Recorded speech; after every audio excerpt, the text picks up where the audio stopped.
नमस्कार दोस्तों। पिछली वीडियो तत्वदर्शी ज्ञान 5 में हमने चर्चा की थी कि मांस खाना कितना हानिकारक है।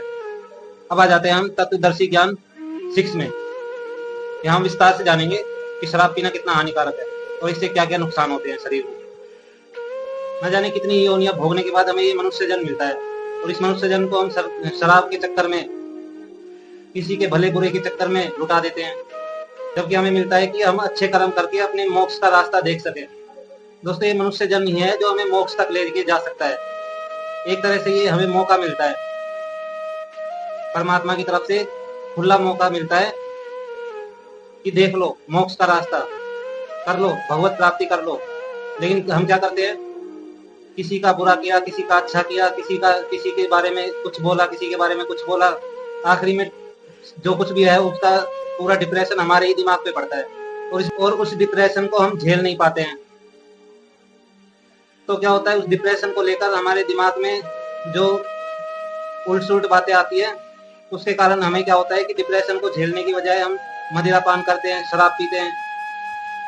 इससे क्या होता है कि हमारा दिमाग हमारे वश में नहीं होता, और जो हमारा दिमाग जब हमारे वश में नहीं होता तो हम क्या करते हैं, जैसे पशु वाली हरकत करते हैं, जैसे पशु करता है। आपने देखा होगा, शराब पीने के बाद कोई नाली में पड़ा होता है, कोई कीचड़ में पड़ा होता है, कोई किसी को किसी नजर से देखता है। शराब पीने वालों को न जाने कितने ही जन्म कुत्तों के भोगने पड़ते हैं, जिन्हें खाने को खाना नहीं मिलता, मल मूत्र खा के गुजारा करते हैं। अगर वो भी नहीं मिलता तो भूखे प्यासे इधर उधर भटकते हुए किसी के घर के अंदर घुस जाते हैं, उन्हें लठ से मारते हैं, लातों से मार के भगाते हैं। इंसान की भी तो यही दुर्दशा होती है शराब पीने के बाद। इसी जन्म में देख लो, आप मानव जन्म में ही देख लो, शराब पीने वालों की सबसे ज्यादा मानहानि होती है, कोई कदर नहीं करता। क्योंकि पीने के बाद इंसान मनुष्य रह ही नहीं जाता। मदिरा पान के बाद इंसान सोचता है जैसे पशु सोचता है।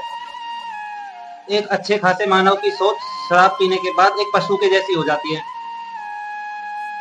जो कि रास्ते में किसी से भी कुछ भी बोलता रहता है, लेकिन उसकी कोई सुनने के लिए तैयार नहीं होता, क्योंकि सब सोचते हैं इसने पी रखी है तो इसकी क्या ही बात सुने हम। इसका मतलब यही है दोस्तों कि जिसने शराब पी ली वो इंसान पशु बन गया, जैसे एक पशु होता है, और वो चीज वही देख पाता है जो इंसान बिना पिए होता है, कि वो सही तरीके से बात भी नहीं करता, बस ये सोचता है किसी तरीके से यहाँ से निकल जाए। और फिर भी लोग इसको करते हैं। क्यों करते हैं? डिप्रेशन में करते हैं। डिप्रेशन कहाँ से आता है? इन्हीं कर्मों से आता है। अगर इंसान की तरह नहीं सोच पाएगा और इंसान पशु की तरह सोचेगा तो डिप्रेशन तो अपने आप ही दिमाग पे पड़ेगा, और उस डिप्रेशन को भुलाने के लिए फिर शराब का इस्तेमाल करते हैं। मानव शरीर में 4 महत्वपूर्ण अंग होते हैं जो शराब पीने के कारण डैमेज होते हैं, जिससे कि इंसान की आयु कम होती है। और इंसान की आयु कम होती है तो वो अपने आत्मा की भलाई के लिए कुछ भी कर नहीं पाता। उसे इतना टाइम नहीं मिल पाता कि वो अपनी आत्मा के लिए मोक्ष का रास्ता देख सके। क्योंकि ये मानव जन्म ही है जो परमात्मा हमें देते हैं कि हम अपने आत्मा के लिए कुछ कर सके।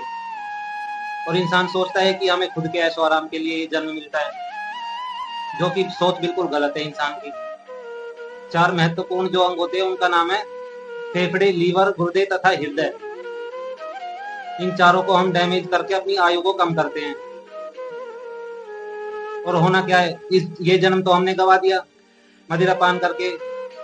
मानव जन्म होते हुए हमने कभी मानव की तरह सोचने की कोशिश नहीं की, और अगर मानव की तरह सोचने की कोशिश करते तो इस चीज से दूर रहते। अब जब हमने ये मानव जन्म ही पशु की तरह सोच के निकाल दिया तो अगला जन्म तो स्वाभाविक ही है कि पशु का ही मिलेगा, और ना जाने कितने जन्मों के बाद दूसरा मौका हमें मिलेगा कि हम मानव शरीर में दोबारा आ सके और अपने मोक्ष का रास्ता देख सके। सतयुग में कभी मदिरा इस्तेमाल नहीं होती, क्योंकि वहां जाने वाले सभी लोग पहले ही इस पाप से वाकिफ हो चुके होते हैं कि ये गलत है। वो तो ये हमारा काल का मृत्यु लोक है, जो यहाँ पे इंसान बहक जाता है, बहक के उल्टे सीधे काम करने लगता है और फिर अपना ये मानव जन्म गवा देता है। और ना जाने फिर कितने ही योनियां भोगने के बाद, 84 लाख योनियां भोगने के बाद जो फिर से मनुष्य जन्म मिलता है, और ये वही जन्म है जो कि हमें मोक्ष के रास्ते तक लेके जा सकता है। हमें इस जन्म को गंवाना नहीं चाहिए। खुद देवता भी मानव जन्म के लिए तरसते हैं। सतयुग में सभी मानव परमात्मा की विधान से परिचित होते हैं दोस्तों, जिस कारण वो सुख का जीवन व्यतीत कर पाते हैं। जय श्री कृष्णा दोस्तों।